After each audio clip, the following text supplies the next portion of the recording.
Hey, it's Underscore. This week, the Time Pals turn on all the lights in the house and clutch their emotional support IPA. So today, we dive into the darker side of pop culture nostalgia. With me today is John Powell. IPA, really? After all of the annoyed rants that I've put out in my life on IPA? I don't even like IPA. It just went with the fucking opening line. Just pretend. You're eating cabbage right now. I'd rather lick a used needle off International Boulevard in Oakland. Okay, go back it up. I have nostalgia for before I fucking said that sentence. Let's try this again. No, it's fine. We'll do it again. I will fix it in post. This week, the Time Pals turn on all the lights in the house and clutch their emotional support bottle of red wine or whatever the fuck you want to drink today, John. Diet Coke? No. Play the intro. Late nights and cheap wine. We gather around the mic, just killing time. No. No, I can't have caffeine after You noon. can't have I'm old. caffeine. You have the itis. Not the itis. You have the That's why I diabetes. said Diet Coke. I got the beatus. Yeah, you're right. Which we refer to as Wilfred Brimley's disease, his holiness of all of us. John, we fucking have... Yeah. Let me finish this. Killing me. We are going to be bringing big boys and talk about surprisingly creepy, strange, and scary moments in kids' cartoons and kids' TV shows. So to help us hide underneath our blankets with some flashlights, we have two very special guests from the Black Curtain Club podcast. Introducing Angie and Becca. Thank you guys for coming on. Yeah, thanks for having us. You're very brave for having us. Oh, no, I understand. One of the first things I told John when I'm like, oh, you should listen to these guys. They're pretty fun. John's a coward. He hates horror movies, horror video games, anything that even sounds remotely scary. Does not want any part of. And I mean, it was just like, let's get him on the show. Let's see if we can get a creepypasta thing going on. And then maybe we'll just scare the shit out of John. And then that eventually became, no, let's talk about cartoons. But Thankfully. yeah, exactly. We have to make my co-hosts happy.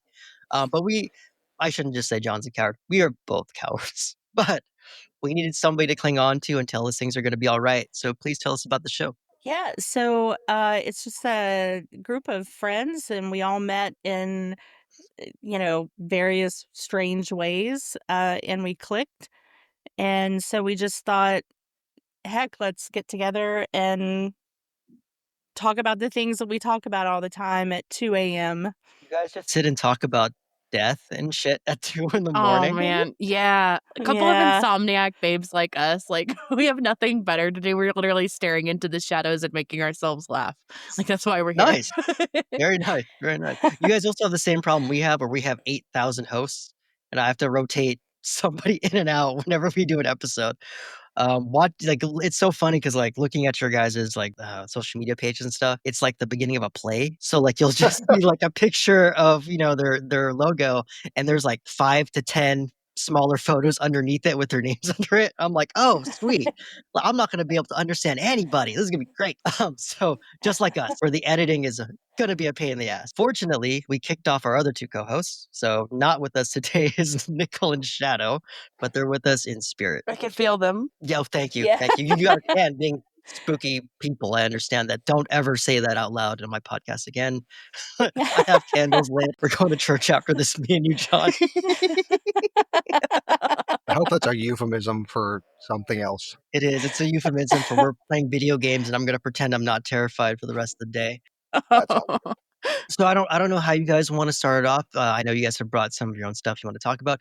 Really, the idea came to us. Basically, we were talking about episodes and cartoons. We're big video game guys, and it got around to things that seemed out of place in some of the things that we've seen in the past.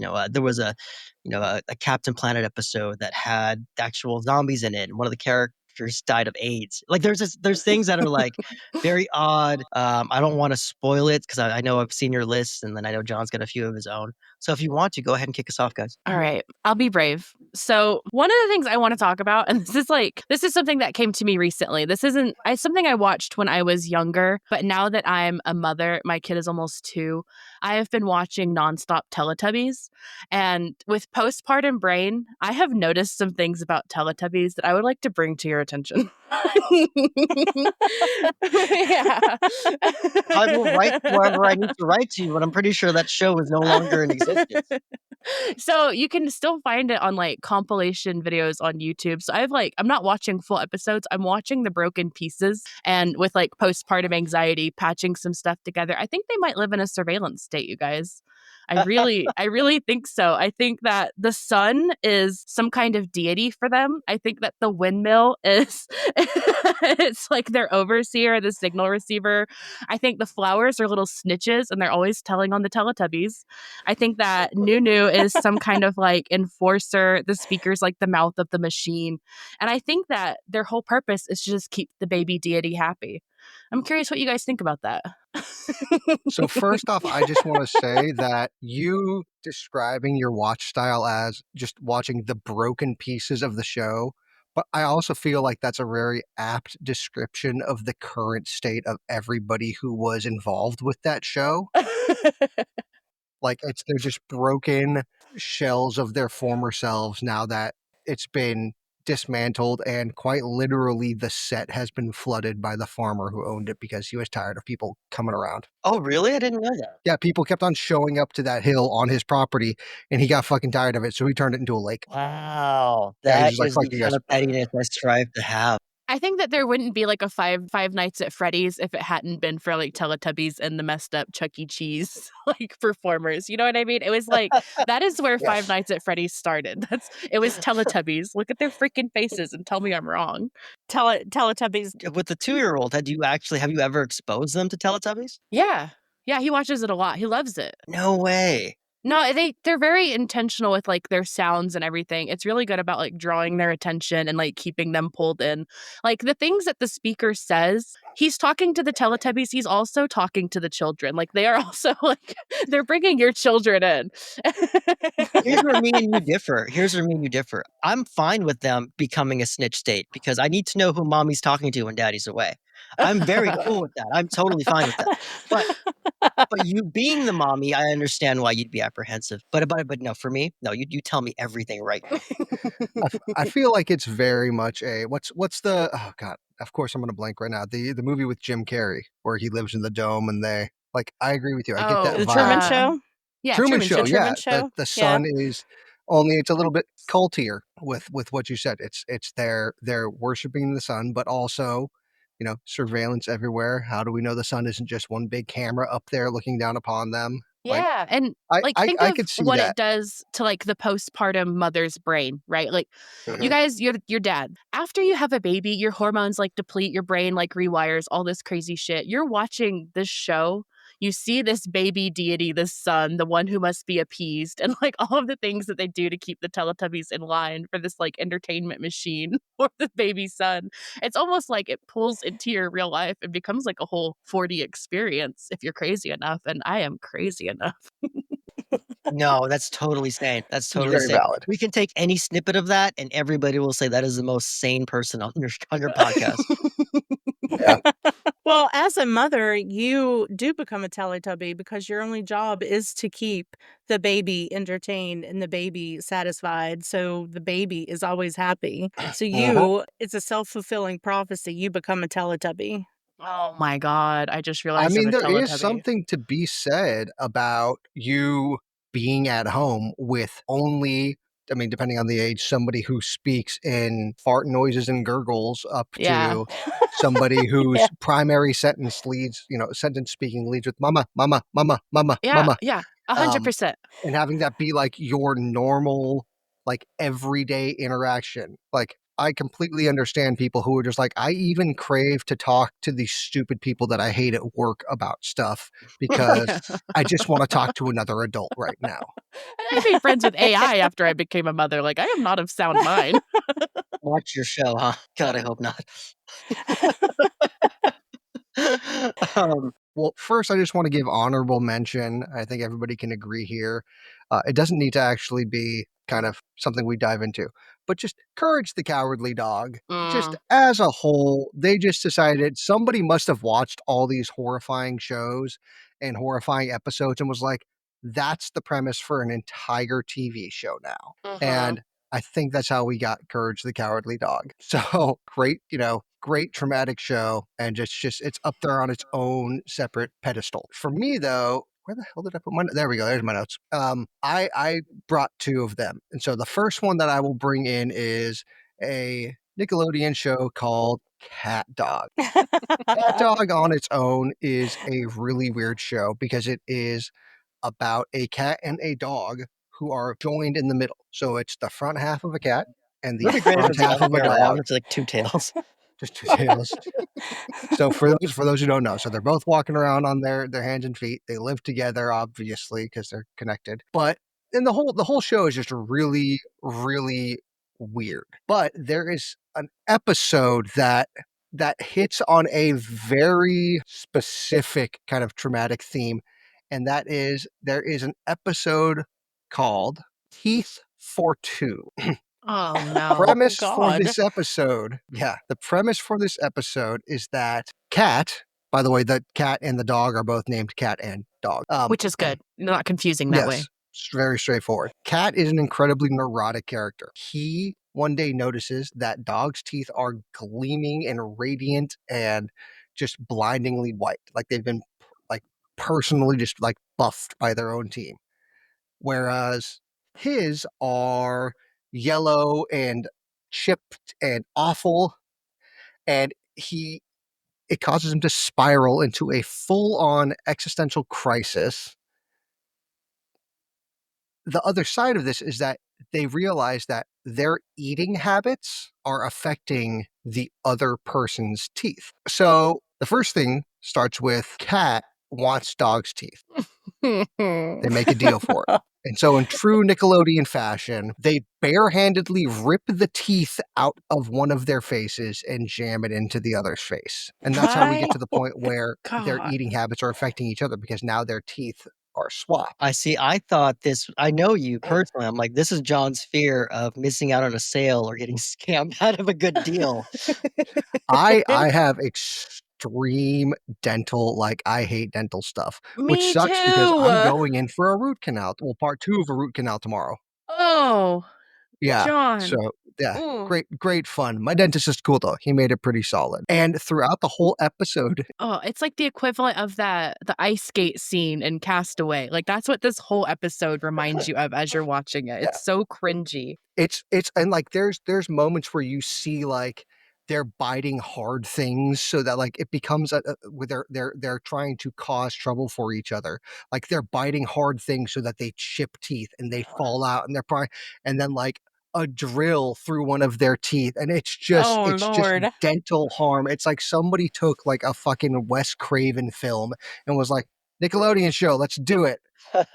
Like just hyper detailed, like that almost that Ren and Stimpy that we probably know more, Yeah. hyper detailed. Like it was awful.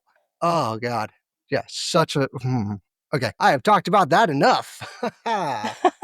Um, not. So I actually have never seen that episode of CatDog. I wasn't a CatDog guy, but I will say this: Teen Titans has a villain who's a tooth fairy, who does the whole teeth thing, right? Takes teeth, and you don't know what they're for, and you find out that the villain eats them, and so it's got this great sound effect of this cracking and stuff as they're eating, like basically kernels, popcorn kernels, in their mouth. And I've told my kids because they watch cartoons, obviously. I told my kids that's what the real tooth fairy does. This is based Oh. off reality. Oh. And my Oh. my middle child, who's young, freaked out hard, and now she won't tell us when her teeth are loose because of me. But anyway, Hey, that save just you kind of money. goes to show. Oh no, it doesn't save me jack. I have to pay her to stop crying now. I have to pay for What I did therapy. though is I told my dentist to take very clear and good quality pictures of all of the work that he's doing here and here so that I could show it to the kids and be like, this is what happens if we fuck around. Right? Look at this. You see him drilling into my fucking tooth and shaving it down. This is what's gonna happen. I just picture you grabbing them by the collar and just shaking them as you're giving him this speech. Black Curtain Club, you got next. All right. So I would just want to say I absolutely adore Adventure Time. I think, there's a lot of weird stuff that happens in Adventure Time, but it's such a great, I don't know, ride. But there's one episode that always kind of like disturbed me, and that's saying, a lot. But this is called The Blank-Eyed Girl. So it's from season 7, episode 18, just in case anybody wanted to look that up. So it starts out with Finn and Jake, and they're at a pizza shop and they're listening to like the Graveyard Shift, which is this kind of conspiracy kind of podcast radio show. And so on this particular night, the host Starchy is like ranting about this thing called the blank-eyed girl, who is this spooky child with like this expression of a haunted mannequin and eyes like empty saucers. So it's absolutely totally chill, right? So Jake is like, he's scoffing at it, no big deal. Finn, on the other hand, is like locked into this. So on their way home, they are in their tree fort, and right outside is the blank eyed girl. She shows up. And then it just goes on to this like weird exploration of like tulpas and how to get rid of it. It becomes like this haunted Wikipedia page. I mean, they're trying to douse her with cream. They're trying to play the clarinet Wait. to get rid of her. Cream? I mean, Wait. Cream? Cream. Right. You give me cream? As the most ethnic person on the show, I will tell you that a lot of those are cure-alls for most pains that we have. I'm just saying, yeah. You rub lemon on something, you She's breathe an in cinnamon. affliction. Yeah, there's a lot of stuff. Yep. So Put Vicks on your feet with socks, all that stuff. Onions on top of your toes to cure pneumonia. We've lost so many of my family members like that To the onions? to the onions. They have a grudge. Bastards.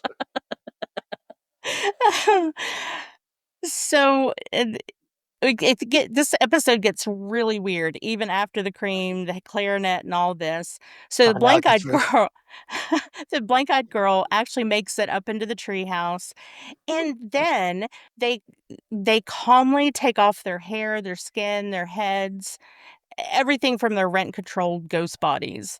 And underneath, they're just like this floaty Fresno night crawler looking thing. I mean, it looks like something right out of a sleep paralysis dream. And then they just drift off into the night sky like these ghost balloons. It is just absolutely the most batshit crazy episode. I mean, it starts like a parody of like ghost stories, but then it ends like some kind of David Lynch short film. It's really bizarre. It's I unsettling. looked up a picture, and for being such a simple design, it's creepy as fuck. Like, Yeah. Yeah, it is. I was You know looking what I at mean? John while Angie was describing the episode, and he's just shaking his head. I was over here I googled it, and I was like, no. He's very fast with that. He's very Cracking fast me at traumatizing up. himself. I'll have you know. You guys are killing me. I already knew what he was doing as he looked down and looked up in fear. His little That's how long we've been scowl doing this was show. so cute.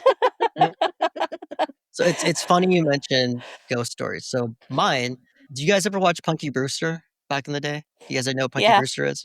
Yeah. Okay, you guys do. So anybody who doesn't know, very, very briefly, it's an old sitcom where I want to say she's like abandoned by her mom or something, but this girl named Punky Brewster goes to live in an apartment with her dog Brandon. They get taken in by this grumpy old photographer, and they not really go on adventures. She just tries to live her life. She wears 2 different colored shoes, like your basic epitome of the quirky kid on her own. It was a trope from way back in the day. And that show was known for having the quote unquote very special episodes. They did a lot of stuff like your anti-drug stuff. They had a full episode about why you don't hide in refrigerators. Oh God. It wouldn't surprise me that they were also like doing quicksand and shit. This is like the late 80s, early 90s. They don't want us to have any fun. Right. Well, Punky, to be fair, her mom and her dad Quicksand. are dead. Oh my God. Thank you. So, being watched by an old man who takes photos. You know what I mean? Like, there's another Yeah. generation where this does not have a happy ending. So, to get to it, season 2, October 20th, 1985, there was an episode, a 2-part Halloween episode called The Perils of Punky. They replayed this a few times. I saw a replay of it when I was much older. And it's her and her friends and they go on this camping trip at some lake. So they start gathering firewood. They discover this Native American cave, and it's got like pictures that kind of look like them of like kids and a dog and stuff. Now, mind you, this is a show about how a young street smart girl survives in the city. So she's in a forest in a cave, and Punky starts telling these ghost stories. So as they get lost in the woods, and now they've got to hide in that same cave. And at some point in time, the story gets interrupted by a group of ghost Indians, Native Americans, who I don't. So they're in a cave, and these guys are your straight up from John Wayne central casting. You know what I mean? Like they're clearly Italians wearing your makeup, but they're in there, and the kids hear this story about an evil spirit, and this evil spirit can only be killed by Punky Brewster.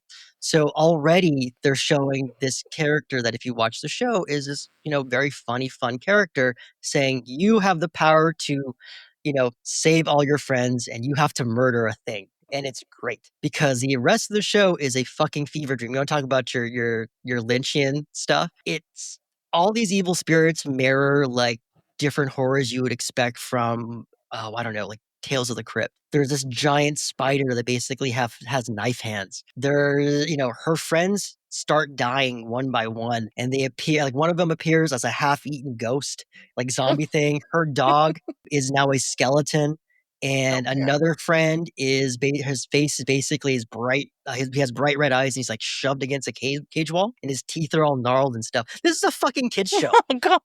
What the hell? Definitely Like doesn't sound like 13 it's ghosts. taking advantage of her abandonment issues. And it's a two-parter. It's 2 parts. So we didn't have enough nightmare fuel for one. We had to do the second one. And then in typical kid fashion, you find out that, hey, it's Punky just telling a ghost story this entire time, and you're watching her basically kill off all of her friends. Why, I don't know, but it makes sense to me because I was that kind of kid where if you let me ramble long enough, this show is a good example. I will just start making stuff up off whole cloth. So that's what she was doing to entertain everybody around her. It's kind of become, it never quite hit the internet for like any kind of meme worthy stuff, but I do recommend, if you ever do Google it, just look at the photos of the monsters themselves and the death of the kids themselves. It is straight up out of a different show. It's called The Perils of Punky, obviously season 2, and it looks like it's straight up of something that shouldn't belong. And then, if you don't know, Punky Brewster wore 2 different colors of shoes. Same thing in this episode, but they're both 2 different shades of fear piss yellow, and it will stick with you the entire time. Dude, I just Googled it and I just found a fucking, dear God. Wait, I have to ask, is that the color of John's shirt? Fear piss yellow? No, John's shirt is not No. I'm yeah, this is Dad Mustard for the local Father comic shop. Mustard. This is I just Googled pictures from that episode, and there's one of a child's face embedded in the rock wall, and it is one of the most I don't know why I'm still fucking looking at it right now. No. Other than I put it on the main screen so that the people in the stream can suffer John, with me. that is what you tell your kids what happens when you don't brush their teeth. Dear God. Why would they? No, it's The 80s were terrifying. fucking wild, It's man. terrifying. I'm getting lots of parenting advice on this podcast. I wasn't expecting it. Thank you guys. I appreciate It's it. you didn't hear that. You haven't heard the whole theme song. We're a podcast of dads who've lost their mind. Yep. Dear, like, fucking hell. I thought my Turn shit off was the dark. screen. John, turn it off. You have the power to do this. If I turn off the screen, I can't see you. No, you're right. You're my safety Yeah, no, blanket. you're right. No. Keep that shit on. You want next? You want to toss it to the girl? I got one. I got one. Yeah, I got a good one. Go for it. Okay. Did any of you guys watch Invader Zim? No, I did not. Okay. So Invader Zim is one of those cartoons that feels like it like slipped into our reality from some kind of like tear in the space-time continuum. It was always like one of those shows you felt like you weren't supposed to be watching. And for some reason it always came on at like 3 a.m. no matter where you lived. So the episode that like sticks with me the most is called Baloney Maximus. This came out in September of 2001, just weeks after, so let's just say Nickelodeon thought we hadn't had enough, right? So the whole premise of this episode is Zim, the alien, disguised as an elementary school kid, is minding his own damn business in the cafeteria. And his arch nemesis, Dib, an actual child, immediately clocks that this guy is once again not eating his food. And like the whole premise of the show is he knows that Zim is an alien trying to invade Earth. Nobody believes him because he's like the stinky weird kid. So him seeing Zim all peaceful in the cafeteria sends him into like 0 to 100 rage. Why the hell is my villain over here minding his business? So he throws baloney at him and it fuses with Zim's alien skin. It's like straight up body horror. Like his skin straight up like sucks in the baloney. Right. So I'm telling you, it gets so weird. So it goes from like psychological to genetic warfare between children. They start this like grade school back and forth that involves an alien literally mutating the genetics of the child he felt wronged him on a spiritual level. It's very Star Trek, The Wrath of Khan. Like Zim is Kirk, Dib is Khan. There's this quote that Zim has that is sleep well this night, for it'll be the last peaceful sleep you ever know. And this is when he decides to inject Dib with this like baloney mutation. So the next day, Dib wakes up and he notices he tastes good. Don't ask. He just notices he tastes good. And on his way to school, he's hunted by wild dogs. So when they meet up again, they realize, oh, we're both like actively turning into baloney, and the two enemies have to work together because Zim's alien house no longer recognizes him as an alien. It thinks he's baloney. So they're like trying to work together. They keep giving each other like the old switcheroo. And the episode ends with the most existential, traumatic way of them just both being baloney on a couch, and they never talk about it again. They're literally just two little sausages sitting next to each other on the couch. It zooms out and just keeps zooming out, and it's like, yep, you're gone. That's it. That was the episode. Here's your offering. Did you like it? Oh my God. September of 2001. Things did not need to be weirder. I mean, what do we expect though from the dude who created Johnny the Homicidal Maniac? Yeah. Oh, I forgot about that. Yeah. Yeah, Jonan Vasquez was disturbed, but like in a good way. Like he seems like a very well-adjusted human being. Sort of like that saying, like all of the people, like if you look at those people that make like those horrifying like horror and body horror manga, they're just like, I love unicorns and kawaii stuff and this and that, and they're all like the happiest people on the planet. And then you go to somebody who's like, oh yeah, I've written One Piece and I want to kill myself. Like this is awful. The sunshine character every single time is like they have an ace in the hole and it's just ultimate darkness, and it's just here you go. 100%.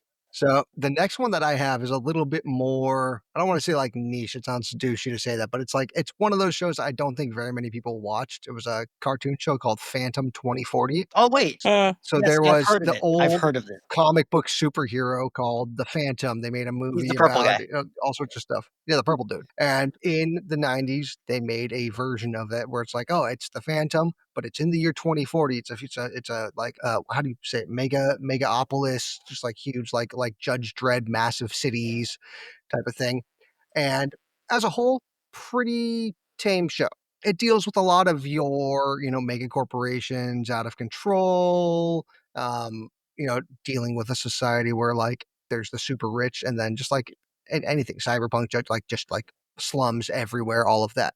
But there is one episode that is called The Gauntlet. There's a side character in this show. Sorry, my camera's going berserk. There's a side character in this show whose name is Sparks. Sparks was an orphan. He was an orphan who somehow grew up and became an insanely good hacker. And so the Phantom is just like, great, you're my Robin now, basically. He's along for the ride. I forget how old Somebody he who is. sits in front of a computer. That is one. It's the future, like a hacker doing stuff, man. Like you gotta. So here's the thing. So in the show, the main bad guy is a mega corporation called Maximum Incorporated. Okay. They want to build Cyberville, which is a utopia just for the elite. Everyone else can die. They regularly engage in human experimentation, ecological destruction, and mass surveillance over everybody. So they create a shape-shifting biomechanical security system. And Phantom has to go check this out because it seems iffy. They're going through it.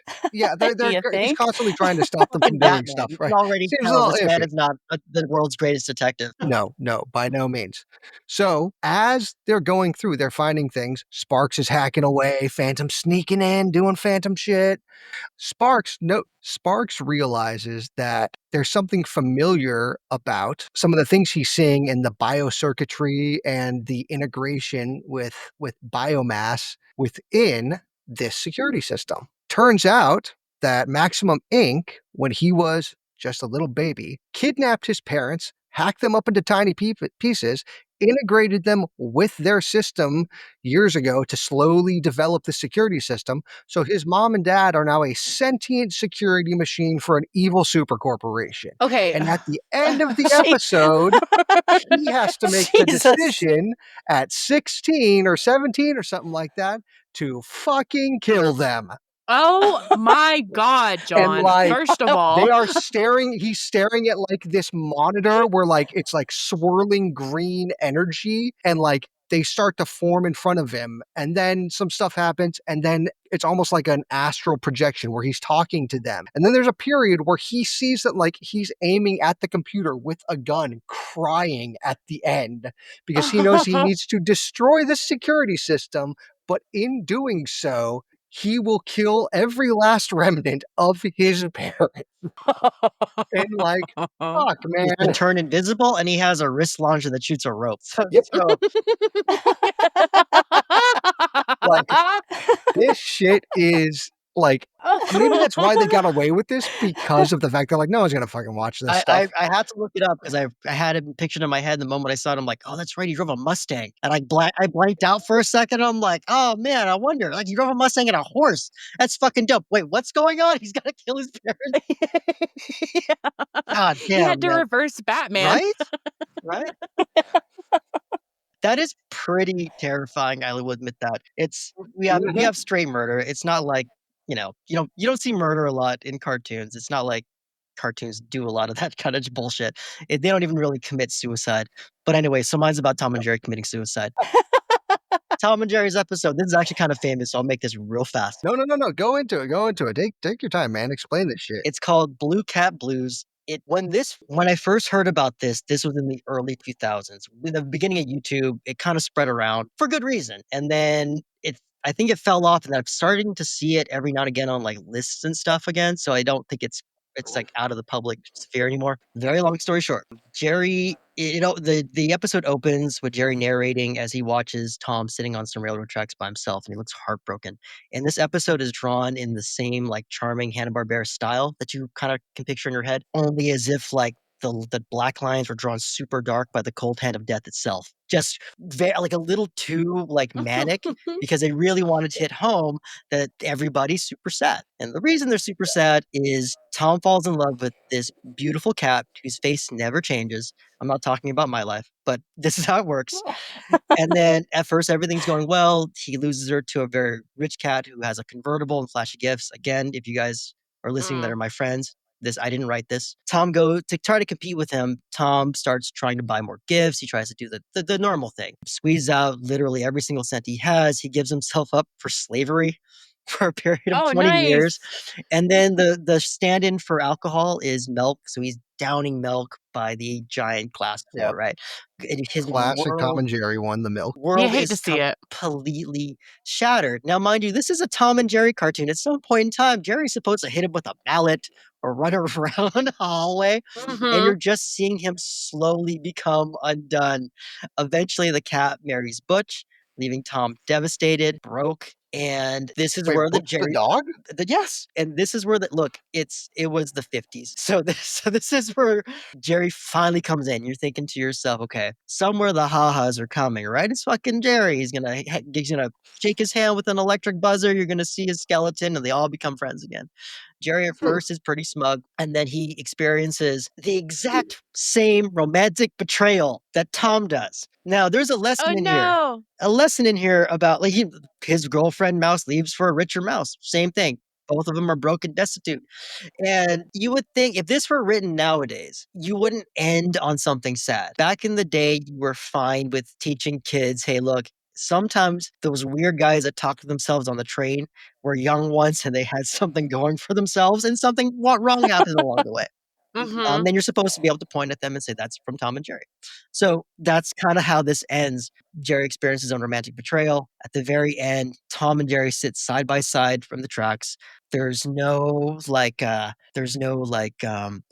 of camaraderie. There's no sign of like we've got this, we'll make it, and however they would have done in that back in the day. Instead, you just hear the oncoming train and it fades to black. The implication being that both Tom and Jerry have committed suicide because they both fell in love, they both lost their mutual girlfriends, and they have nothing else to live for. This is 1956. Our country survived World War II. Do you know what I mean? Like, we didn't get into Vietnam yet. So there was a time period where everybody was happy and fucking, and this is what we got. This is what Yeah. your parents, and it should explain some things for some of us. They brought us out of the Great Depression for this. Just to bring me right back into it, kicking and screaming. I love how Lucy and Desi couldn't like sleep in the same bed on TV, but Tom and Jerry can off themselves with the train. That's absolutely fine. They're cartoons, and also they're not making Jesus sad. Well, that's how they justified it after. We're like, I don't remember. I was watching some YouTube of it a while back, and that's how they said they justified it later. Like, well, they're cartoons; they'll just survive to the next one. But I can only imagine being like if the 7-year-old watching this shit, Mhm. like that must have been insane. I mean, if it even registered with them, like if they weren't like, if the 7-year-old wasn't just like, oh, that's so silly, they're gonna get hit by the train. Yeah, that's true. Like, That's true. you know, they'll probably just be like, oh, the train's gonna hit them, and then they'll go flying just like Wile E. Coyote. Yep. Now we should try. Kids are fun. And see, Right? I thought it was bad Yeah. to turn into baloney at the end. I thought that was kind of traumatizing. No, but- you guys are on the show for that very reason.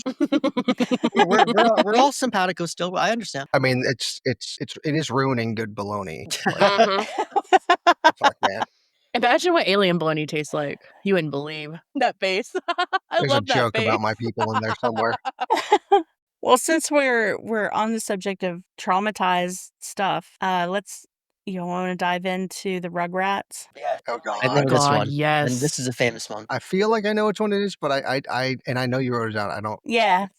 So the time, so just for reference, season 3, episode 21, and this was in like 1994, and so they were still, very much into this list traumatized children, but in a fun way era. And so Angelica, everyone should know who Angelica is. She's this kind of tiny tyrant with pigtails and a god complex. Mhm. So she has a full-blown mental breakdown in this episode. So she overhears her mom talking about being pregnant, and then she spirals into this existential crisis. And so she goes to bed. She has this nightmare where her baby brother, who is baby boy Pickles, turns into this hellish, monstrous, like adult-size infant with like this deep horror movie voice. I mean, it truly is like this terrifying voice. And he has like these huge thighs, like a Thanksgiving turkey. I mean, it is monstrous. So he is like chasing her. He's breaking through walls, and he some kind of diaper-clad Godzilla, and he's chasing Angelica through the house, all the while screaming, "You're num-nums now." Oh And God, I remember that. You're Seeing that hit you, num-nums now. that was a privilege. And so, she's running, screaming, and she gets into a car. So apparently, at 3 years old, she can, full on has keys to the family's suburban She's whatever. got to get out of there, Angie. She, Yeah. she Yeah, does. what's wrong with you? And Why are you trying to get this kid killed? We've been making Now we're fun of victim for shaming. 4 episodes now. Let's talk about why you hate children. I know, shaming a child. So this baby though is like all throughout the episode, he just keeps getting bigger and bigger and bigger. By the time she floors it and she's trying to make it down the street in the car, and it's a convertible car, but the baby is like taller than buildings. And he picks up the car and he full on puts the car in Angelica and swallows her down, and then she wakes up. She's like screaming and sobbing, and of course it kind of ends with a nice little hug from Dad. But that baby is terrifying. I mean, the imagery is disturbing. It is full of like It's psychological horror. creepy. It's a very creepy baby. I'm not surprised one of the Nickelodeon writers had a vor kink. I mean, we know Nickelodeon was like fraught with problems now, but Oh yeah. yeah. Yeah, we do. Maybe the real horror was not. Maybe the shows were just cries for help. The real horror wasn't baby pickles. It The was friends we made along the way. The toes we licked along the way. Oh God. So this was really, really short. Honorable mention, as I was doing my research, I didn't know that there's an episode of Sesame Street where Big Bird fights a dog. I mean, a god. A dog. He fights Osiris. I guess I had to watch this, and the episode itself is cursed because for whatever reason it wasn't playing correctly on my YouTube, and everything is like shaking as it moves, and I'm just like, oh, I shouldn't be watching this shit. But the only reason why I mentioned it is if you ever are bored, search a special called "Don't Eat the Pictures," where the Sesame Street gang basically goes into a museum at night, and they have a kid with them that basically has to solve a riddle by Osiris, and they're either trapped there forever or something. I don't remember off the top of my head, but it's great because it's literally Big Bird fighting an Egyptian god. That shit would never happen again. It would never happen again. Enemies now are like, how do I tie a shoelace? Oh, I can't wear shoes. Now I'm sad. That's a normal episode now. There's no like, we need this kid. Kid, answer where does today meet yesterday, or we're gonna die. There's no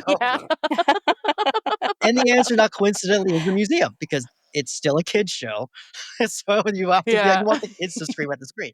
Yeah, you got to go learn at the museum or the library or somewhere. So to throw on my last one very quickly. Did you guys ever watch the 1990 sitcom Dinosaurs? Yes. Yeah. Oh God, Okay. yes. Oh. So Dinosaurs, I feel like everybody kind of abandoned the show around the same time because I never finished it. And then a million years later, this episode popped up and I watched the whole thing and it's fucking crazy. I didn't know Dinosaurs actually had an ending.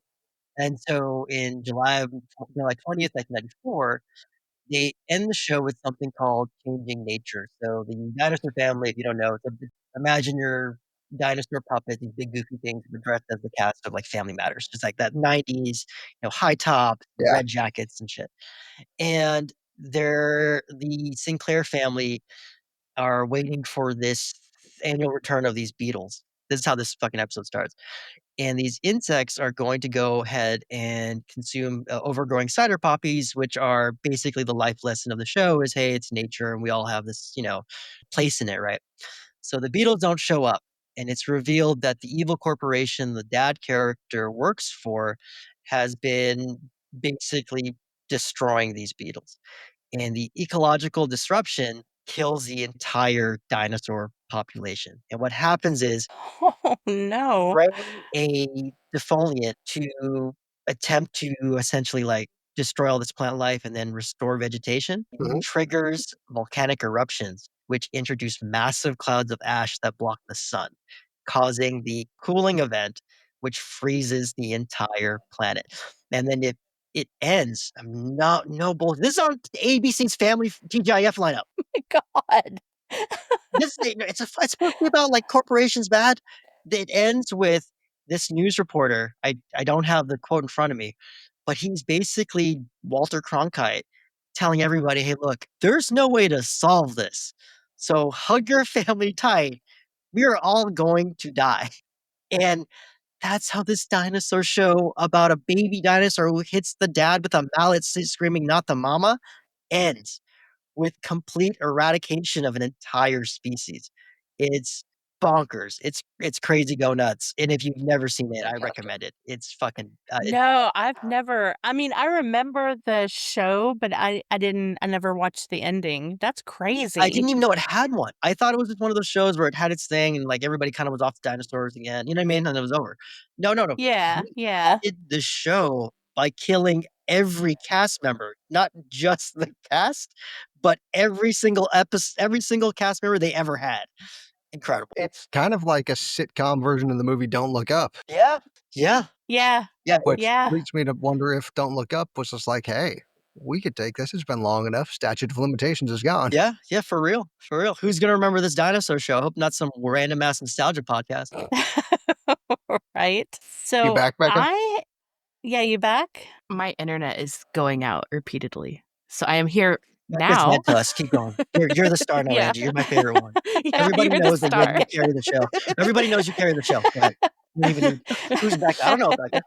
Who's Becca? Yeah. So my last one, just kind of want to dive into, and I'll do it very quickly, but it's from the Powerpuff Girls, and I have such a love of the Powerpuff Girls.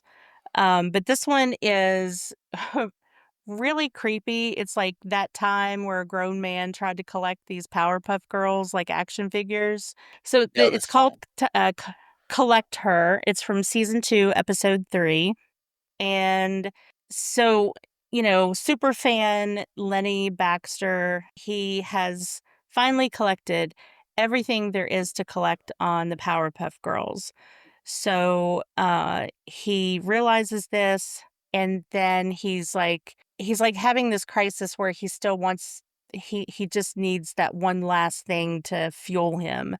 And he gets this brilliant idea that since I've collected everything, why not I just collect the girls themselves, which is creepy in itself. And this character, I mean, the way they draw him is so creepy. He's like, the quintessential 40-year-old balding zit face weirdo that still lives in his mom's basement.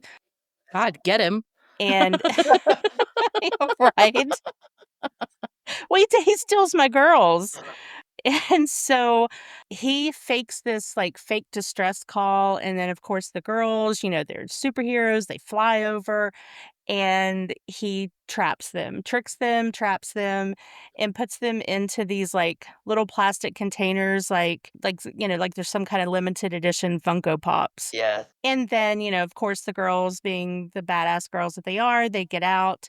And all's well that ends well. He ends up in jail, but it definitely is like this metaphor or a tale about the dark side of fandom. And yeah, it's just so creepy the way that he just is hell bent on taking these girls and putting them in glass little bottles. It's really bizarre. No, that's honestly so unsettling. Like, what the fuck were they I mean, thinking? on the other side, I can understand that because I did try to do that to Lou Diamond Phillips at Comic-Con one year. No, I remember that. You It's why tried to we're keep never him? allowed to go. We're not invited to the next Young Guns get No. together reunion. Oh no. Yeah. Yeah. Damn it, that means I'm going to miss Emilio. No, Emilio. So hey, which baby was that was on the screen? That was the little one. That's the actual That baby. was the that actual was one, Glenn. like a fucking zombie, just like her face. Yeah, I know. It's black. This and fucking, His hand came out. I'm like, oh dear God! Brains. I just saw this arm come in. I was like, the fuck? Somebody call him. She's so quiet. It's Nothing the for blank-eyed nothing. girl. Just Yeah, it's the blank-eyed girl. right? There she is again. She is absolutely, I don't want to say it too loud to figure out. She's absolutely freaked out about Coraline, and like that's like the next step right there. Mm, Yeah, Oh yeah.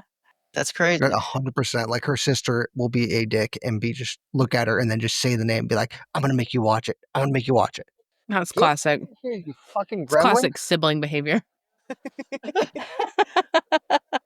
No, quick story about Comic-Con. So back in the day, me and my friends used to go before it got all like marveled up, and DC'd up. So you could still go to stuff and you'd see artists and writers and stuff, but there was still like the beginning of Hollywood was just starting. So we were that one night we were there. We were at a bar, and I'm sitting next to Seth Green, and he's little dude, really cool guy. And then I get up, I grab a drink, I come back, and I'm sitting next to a dude with this giant chin. And it turns out I'm sitting next to Seth MacFarlane. I'm like, this is great. This is fucking awesome. Family Guy, fucking world. I leave and I walk, and me and my buddy walk into the dude who played Hero from Heroes, the Asian dude, the Chinese guy. Well, I'm sorry, the Oh my Japanese guy. gosh. And we were fucked up, right? We're fucked up. We're feeling amazing. So we start heckling him, but we don't even make sense. We're just screaming at him, just the dumbest no. stuff, you know what I mean? Hero, save us! Like that shit like that, right? And we're following him down the street because this is pre Hollywood. He's just a guy going to his whatever speech he's got to give. And we're following him down, and the karma works in the best ways. As we're following him, this group of like, I don't know, 30, 40 girls come around the corner. They shriek at him when they see him, and they start mobbing him. And Hero, whose name I don't remember, and who cares, turns. It's Masioka, and I actually have a fun story Thank about you. him after. He turns to us. He smiles the biggest shit-eating grin you could possibly smile, and he turns back to the girls, and he acts as if they're bothering him. Oh no, can't sign right now, can't sign right now, all that shit. It was great, you know what I mean? That's just a very quick story about Comic-Con. We are fucking dumb. So I love that so much. I love the idea of just people harassing him walking down the street. You could do that He's to just trying to anybody. live his life. You don't even have to be famous. You can harass anyone on the street. It's a whole YouTube thing now. Yeah. Exercise free will. You're allowed to anytime you want. Just tap into it. So a little known fact about him: before he became an actor, he got his start working for ILM No way. up here in the Bay Area. So he lived up here in San Francisco, and a lot of the movies, specifically Star Wars, and I think almost all of them from like, I want to say 96 or 97 to like 2000 or so. If it had really fucking cool water effects, that was him. That was him? Yeah. So like Pirates of the Caribbean, Star Wars Episode 2, Episode 3, any really like crazy dope water effects, that was him before he got his start as an actor. Wow. Yeah. I wonder don't how know you what put made that him on your awesome, Angie. resume. Like, what does that look like on your resume? Just Right, water yeah. effects. Water maker. Did you like the water that the boat floated on in Pirates of the Caribbean? Well, I guess know how what, to make motherfuckers? water. Can you imagine if that was his only real credit? How hard it would be to like convince people that he's awesome? Mm-hmm. All of this water. Imagine needing a water guy but not knowing how to look for a water guy. Like that would be really inconvenient. Oh, I know. I know I need water. So really quick, I want to talk about before we let this go, and it's the rock bottom episode of SpongeBob. This one is crazy. It's like SpongeBob and Patrick slip into purgatory.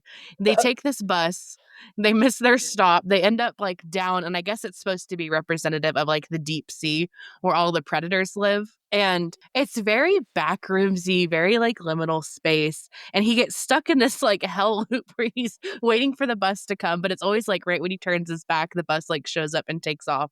And this is like endless. All of the people around him speak in these like raspberries and like blah, blah, blah, blah, blah. Like it's just, it's very unsettling.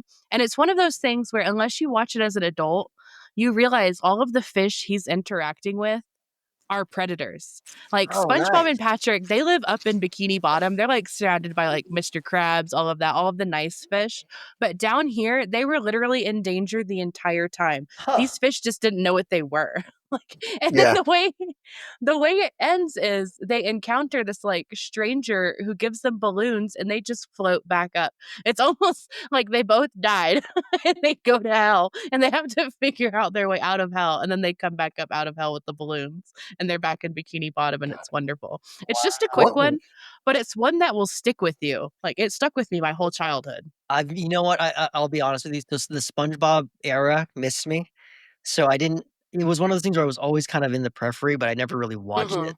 But hearing that makes me interested in at least that one, because It's very SpongeBob is interesting. so goofy that I never. It's not that obvious. Clearly, I am fucking out of my mind. But it's one of those things where I never got into it, so I never. It's a whole I have blank a spot. few like weird outlier episodes that are so weird and disturbing. Like they have a like Lord of the Flies one where Patrick, SpongeBob, and Squidward are like stuck somewhere, and they have this conch that's like telling them what to do, and it won't let Squidward eat for some reason. Like it's like a weird. What? They have these unhinged outlier episodes. Those are the ones worth watching. You watch those. You don't watch all of them. Just watch the unhinged ones. My favorite one, hands down, will always be where they learn to swear. Oh yeah, yeah. Yeah. Like somebody I don't writes remember that at all. like Mr. Krabs is a fucker on the dumpster or something. And SpongeBob like reads it out, and somebody's like, "Oh my god, why would you say that?" And he's like, "What?" They start calling them sentence enhancers. They just go through the whole episode swearing. It's so I mean, funny. that's how I look at curse words. They're definitely sentence enhancers. To Yeah. borrow a line from Lewis Black, I use the word fuck while I try to think of other stuff. Yeah. It just happened. Yeah, I'm ready to put a bow on this one, guys. So my only honorable mention on it, like one, there's obviously so many dark moments and so many kids shows. I feel like if you're gonna write a kids show, it's got to be cathartic to have something a little crazier than your normal thing. There was a supercut. I had no way of putting this in there because it's like a cut of like 7 or 8 different shows of all of these classic characters like Pepe Le Pew and Bugs Bunny and Daisy Duck attempting suicide. And it's like, it's like, so like Pepe Le Pew will have like doesn't get the girl, and like you'll see him put a gun to his head, and then like the supercut ends with a gunshot. I'm like, wait, how did that actually end in reality? Like Bugs hands a sad dog one. He does the same thing. Daisy Duck tries to poison herself. And I'm just like, oh Please. shit, there's a whole thing I've missed. Please But- send that to me, please. We have a if group I can chat. find it Send again, that to like when I me. was doing you'll see the photos, but I was doing the actual research for it. I'm like, who the fuck made this? So if I find it again, I'll send it up to you guys. Other than that, I mean, we're all set. So where can we find you guys? So we are under the Black Curtain Club on all social media. We're available on Apple, Spotify, iHeart, anywhere you get podcasts. We're on YouTube as well. You can find us on Facebook. Like if you do check us out, please give us a comment and subscribe. Like we need all the help we can get. We're just a little baby podcast stretching our legs out here. Of course. Well, thank you very much for joining us. You guys are a lot of fun. I hope you come back around. We didn't mention in the beginning of the show, but the hope is that we would join you guys on a topic sometime soon. Obviously, this time of Heck your yes. choosing, so that way you're not, our guinea pigs. And so this is underscore for the rest of the Time Pals. We will see you next time. Thank you for listening to the Time Pals. Please like and subscribe. The Time Pals are the geek cornerstone of the Mayday Media Network. Check out all of the Mayday Media podcasts at maydaymedianetwork.com